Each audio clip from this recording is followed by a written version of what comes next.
¿Cuánto dinero crees que puedes ganar con una cuenta en YouTube? La verdad es que no hay una sola respuesta para esta pregunta, puesto que el número de seguidores o visualizaciones no tiene por qué indicar que dos canales en las mismas condiciones obtengan los mismos ingresos, ya que en función de los sectores, por ejemplo, puede cambiar enormemente. En el vídeo de hoy te quiero mostrar una herramienta que supuestamente te dice lo que ganarás con tu canal de YouTube.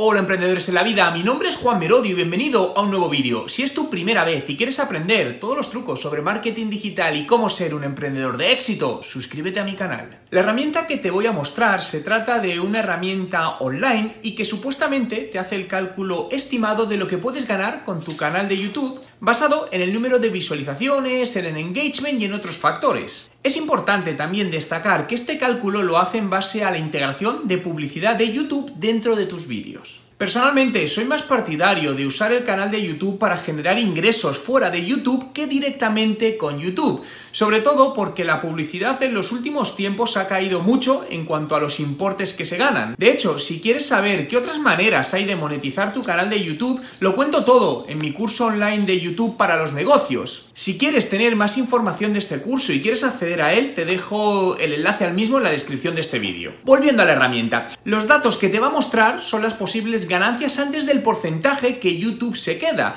que aunque no es público, pero se sabe que la media aproximadamente es que YouTube se queda con el 45% de los beneficios por publicidad que generas, lo que significa que ganarías el 55% de la cantidad que te indicará. Para acceder a esta herramienta te dejo el enlace en la descripción de este vídeo y vamos a ver ahora mismo en directo cómo funciona. Ya estamos dentro de la herramienta YouTube Money Calculator y me dice, bueno, estimados ingresos por canal, ¿no? Importar los datos. Vamos a hacer la prueba. Vamos a intentar poner el nombre de mi canal, a ver si me lo localiza directamente. Y me dice que no está encontrado. Vamos a ver, probablemente sea porque lo he puesto separado y no junto. Vamos a ver, ahí está. Fijaos, está cogiendo los números de mi canal de YouTube, el total de suscriptores que tengo a día de hoy, los ingresos totales estimados, el número total de visualizaciones y la media ganada por cada uno de los vídeos. Fijaos, al final, los datos que estamos viendo en este caso, es decir, de media, se supone que por cada vídeo ganaría unos $10. Hago un vídeo diario, pues echar números y realmente pensar si realmente, en este caso, sería un canal.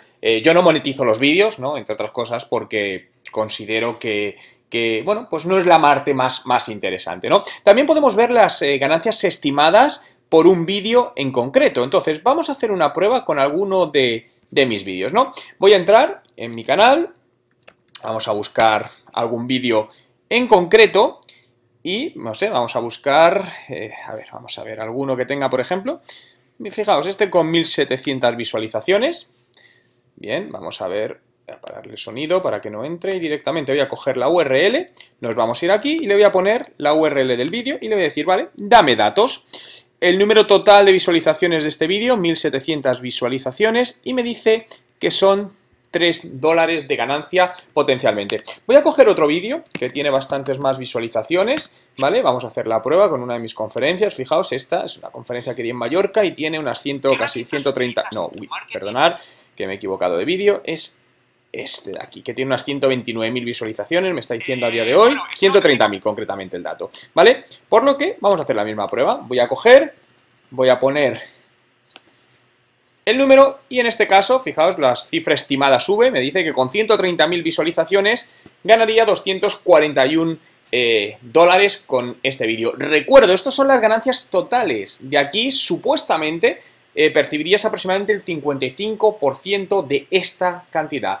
Por lo tanto, si sacásemos algún tipo de media, podemos decir pues, que por cada 1000 visualizaciones estamos hablando de algo menos, o unos $2 aproximadamente por cada 1000 visualizaciones. Con esto puedes hacer un cálculo, ¿no? Porque muchas veces queremos monetizar o mucha gente me pregunta, oye Juan, quiero ganar dinero con mi canal de YouTube. Salvo que tengas millones y millones de visualizaciones, yo creo que la publicidad en YouTube, como puedes ver, no es el arma de monetización. más interesante, ¿no? En este caso dices, bueno, si todos mis vídeos tienen 130.000 y genero esto, oye, pues sí puede ser interesante, ¿no? Pero con esto creo que te puedes hacer muy bien a la idea de los números que se manejan. Pero tienes calculado, porque a mí la idea me parece cojonuda y creo que es súper necesaria, pero lo que me pregunto es, ¿tienes calculado el coste de esto? Porque hacer una aplicación de este tipo, esto te vale varias cientos de miles de euros, solo la aplicación. Pero ahí sí te puedo dar una estimación, es que he trabajado mucho con apps. Este desarrollo es muy elevado, yo te digo que vas fácilmente por encima de 300.000 euros, te va a costar desarrollar esto, por encima. Y esto tiene un elevadísimo coste de mantenimiento, elevadísimo. Porque al final, ten en cuenta, el principal problema de las apps, no sé si has trabajado con ellas en tema de marketing técnico y tal, pero es que dan muchos problemas por actualizaciones con distintos dispositivos. Entonces, al final te encuentras con que van a tener teléfonos Android y iOS de distintos modelos y de repente desde el Samsung Galaxy 8, esto, bueno, dan muchísimos problemas. Entonces, el coste de arranque y de mantenimiento es un coste muy importante en toda esa parte. Entonces, ahí eso es y luego el coste de implementación de todo esto. Es decir, yo creo que tarde o temprano van a hacer esto, es decir, esto lo necesitan, es que no hay opción, no tiene otra. Y yo el principal problema que le veo a esto, es decir, la idea es cojonuda y tal, y que te van a poner problemas es la pasta, sobre todo porque no hay tracción, porque al final normalmente invierten en cosas que tienen cierto tipo de tracción demostrable, porque como bien sabes, al final sobre un papel tú puedes hacer todas las proyecciones que quieras, los números pueden cuadrar mucho, pero claro, el nivel de riesgo que necesitas esto, yo te diría que probablemente para este proyecto, simplemente para arrancar, mínimo de entre medio millón y 1 millón de euros, mínimo. ¿Sabes? Porque no solo es el coste de desarrollo esto, es el coste de comercialización, es decir, si haces todos tus números, esto es lo primero. ¿Qué te vas a encontrar con esto? Que va a ser muy complicado que alguien quiera invertir esa cantidad. Aquí te doy mi visión como emprendedor y te digo mi última cagada en este sentido. Yo he aprendido a meterme en proyectos que puedo costearlos yo económicamente. ¿Por qué? Mira, tenía un proyecto muy ambicioso que necesitaba, era para un tema de un periódico y tal y cual, y ha sido reciente y he estado con él casi 3 años hasta ahora y lo he dejado porque me encontraba con ese problema, que no, es decir, necesita arrancar lo mínimo, es que no había manera, sino porque era una aplicación también, el coste, etcétera, etcétera. El problema es que la mayoría de inversores, me reuní con muchos de ellos, nacionales e internacionales, y entonces me decía lo mismo, ya Juan, todo pinta muy bien, pero claro, es que hay que meter, es decir, entonces, ese era el problema, y al final me di cuenta que el proyecto no salía adelante porque obviamente es muy complicado que alguien teme sin tener nada de tracción ni nada demostrado. Y eso fue lo que me hizo paralizar ese proyecto. Entonces, por hacer un poco el comparativo, veo que el principal problema es eso, porque y yo en mi caso incluso desarrollé la aplicación, mostré la aplicación, etcétera, etcétera. Pero el tema es que hasta que no, por lo que he visto yo por lo menos en inversores españoles sobre todo, hasta que no ven ellos invierten cuando ven una atracción de negocio. Es decir, da lo mismo que hayas vendido 200 euros, es lo de menos. Pero si ya hay un producto testado, medianamente validado, y dicen, vale, hemos metido esto y vemos que hay gente que adopta este modelo, enseguida meten pasta y escalan. Pero cuando es todo sobre papel, normalmente, por mi experiencia, la respuesta que te vas a encontrar va a ser esta. Sí, no, eso seguro. Pero el problema de este tipo de negocios es que la validación es muy cara, es decir, no es como otros proyectos que dices, hostia, me gasto, yo que sé, me invento 5.000 euros en un testeo y si no funciona he perdido 5.000 euros, pero por ejemplo aquí para hacer un testeo necesitas montar toda la infraestructura, es decir, que no puedes hacer una validación con 5.000, 10.000 euros, que es el principal problema. Claro, que lo harán, seguro, no sé si hoy, mañana o... A ver, eso realmente es muy utópico, es decir... Yo me gusta ser más realista en estas cosas, porque eso es como jugar a la lotería, ¿no? Para mí eso es como decir, voy a comprar la Bonoloto y a ver si me toca. Que sí, que te puede tocar, pero las probabilidades son las que son. Que para mí cuando hay que buscar pasta es cuando ya tienes la atracción, porque es cuando tienes poder de negociación.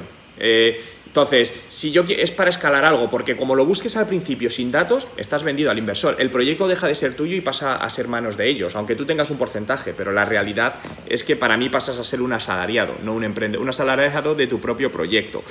Lo único que se me ocurre, a lo mejor ir algo... Porque al final no es un proyecto tampoco de pedir un préstamo al banco, ¿vale? Porque a lo mejor dices, si un proyecto te cuesta 20.000 euros, tú puedes ir y pedir un préstamo al banco. Eso es algo que a mí me parece razonable, porque si sale mal, es un dinero que, joder, vale, es una faena, pero puedes llegar a devolver. Ahora, lo que no puedes pedir, más que nada porque aparte no te van a dar una financiación de medio millón de euros para un proyecto, sin unos avales fuertes y tal y cual. Y aunque te las diesen, para mí sería una auténtica locura, porque te puedes arruinar toda una vida si te sale esto mal.